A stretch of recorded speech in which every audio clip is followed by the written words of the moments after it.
What's up, gamers? I'm John. This is my Level Up News, where I bring you news every weekday. It's the top news I gather from around the web, so you don't have to. Today's Monday, May 13th, 2024.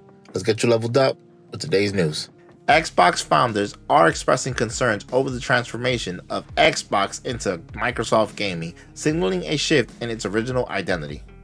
This sentiment follows Microsoft's closure of Arkane Austin and Tango Gameworks, with concerns that even successful games like Hi-Fi Rush aren't significant enough to prevent shutdowns under corporate management. Internal discussions among Xbox co-founders revealed dissatisfaction with the integration of major acquisitions like Bethesda and Activision, which has led to a vast expansion now nearly involving 30,000 employees. Founders also highlighted a shift in decision-making, suggesting that key strategies are now dictated by Microsoft's higher executives, diverging from earlier versions driven by Xbox's leadership. The shift comes amongst slowing Game Pass growth and declining console sales post-COVID-19, prompting strategic and reassessments of operation changes within the company. The early access launch of Hades 2 has captured the attention of gamers, especially on the Steam Deck, where it's been perfectly optimized for comfortable gameplay similar to that of the Nintendo Switch. Despite minor issues with button remapping, Hades 2 runs smoothly on the Steam Deck without taxing the system, unlike other games that frequently heat up the system. However, prolonged gaming sessions can lead to a unique issue known as claw hand, where the fingers stiffen from extended play, a discomfort not experienced on other gaming platforms.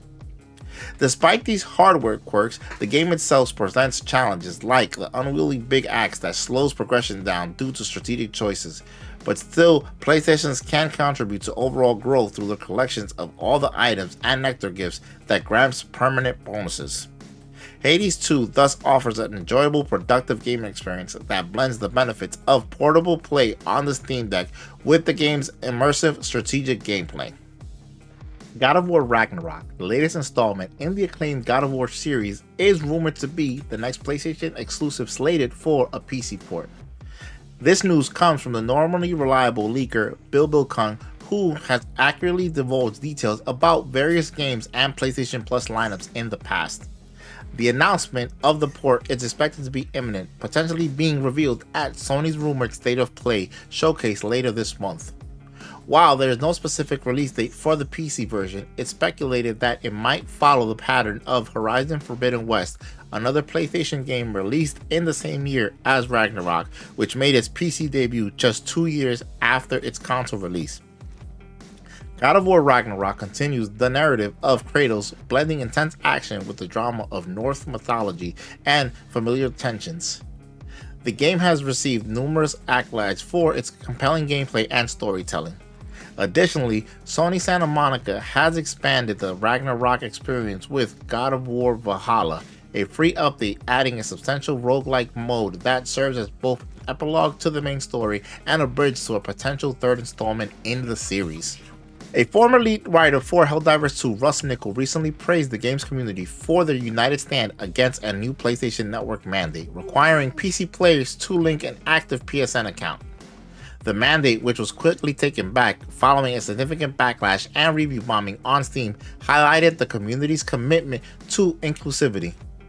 Nichol admired the players' collective action, noting that it reflected the game's thematic emphasis on cooperation and mutual support.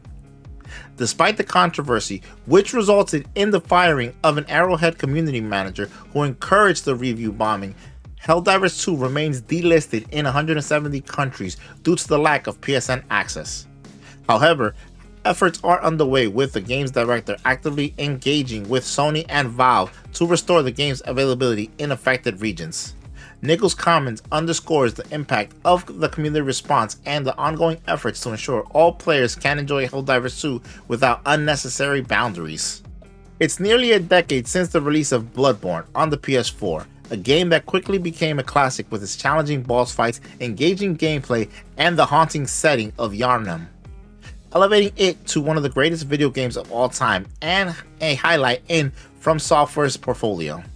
Despite its acclaim, fans are eagerly awaiting a sequel or remasters for PC and PlayStation 5, fueled by constant speculation but no official announcements. As the 10th anniversary approaches, Sony has recognized the game's enduring appeal with a clothing collaboration with Japanese retailer Super Groupies, a move that has met with mixed reactions from the community who would prefer a game update or a sequel. While the collaboration indicates Sony's recognition of Bloodborne as a significant title, fans continue to express their frustration over the absence of a remastered version or a PlayStation 5 update to run the game at 60 frames per second, leaving many feeling resigned to enjoy the game in its original form of PS4, which thankfully still holds up today.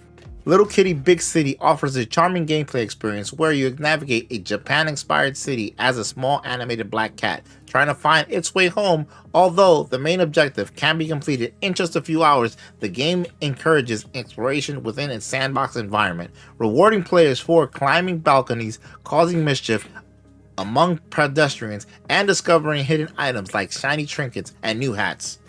The game's tone is deliberately breezy and uncomplicated, designed to be a warm and cozy experience with minimal challenge. However, progress is somewhat artificially gated by obstacles like water puddles and dogs blocking streets, and there's a stamina meter for climbing that can be upgraded by finding fish. The platforming aspects crucial. Even the game's virtual exploration opportunities are hindered by awkward controls and sometimes uncooperative cameras, making precise jumping a challenge. While the game's art and sheer joy of explorations add to the appeal, the words can't even do this right.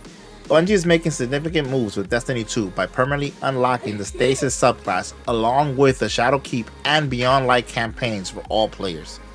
Additionally, the latest Destiny 2 expansion, Lifefall, is being offered for free to PlayStation Plus subscribers until June 3rd. This period also includes a trial of the Witch Queen expansion, although it will only be available temporarily. But players will retain any rewards gained during this time. This array of expansions, known for their compelling narratives and intense combat, makes it an opportune moment to jump into Destiny 2. There is some discussion among the community regarding the Stasis class. While it offers a unique playstyle, there are those who call adjustments to its leveling system and overall balance. For those concerned about the complexity of the game, the Lifefall expansion is noted for the straightforward mechanics, making it an excellent entry point for newcomers, or the returning after a break.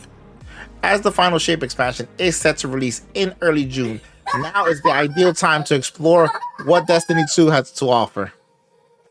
Diablo 4's lead class designer Jackson recently discussed the complex challenges of testing and developing the expansive action RPG, highlighting it as a cursed problem due to the game's vast and interconnected systems. In an interview with a famous streamer, Jackson explained that while the live team regularly checks player feedback from various sources and conducts internal playtests, the real complexity arises in testing new systems that haven't yet been introduced. With the depth and duration required to thoroughly understand Diablo 4, the team relies heavily on data analysis and Q&A testers to navigate these challenges, as fully experiences any aspect of the game demands an impractical amount of time. He is cited in a recent issue with the new mastering working crafting systems animation in Season 4 public test realm as example of difficulties in foreseeing player reactions to repetitive elements. Blizzard responded to feedback by adding a skip button to the animation, illustrating the team's responsiveness to community input. And with that bundle of gaming news, I hope you got enough experience points to level up your gaming knowledge today. Make sure you like, share, subscribe, and don't forget to hit that little bell notification so you don't miss any new videos coming out.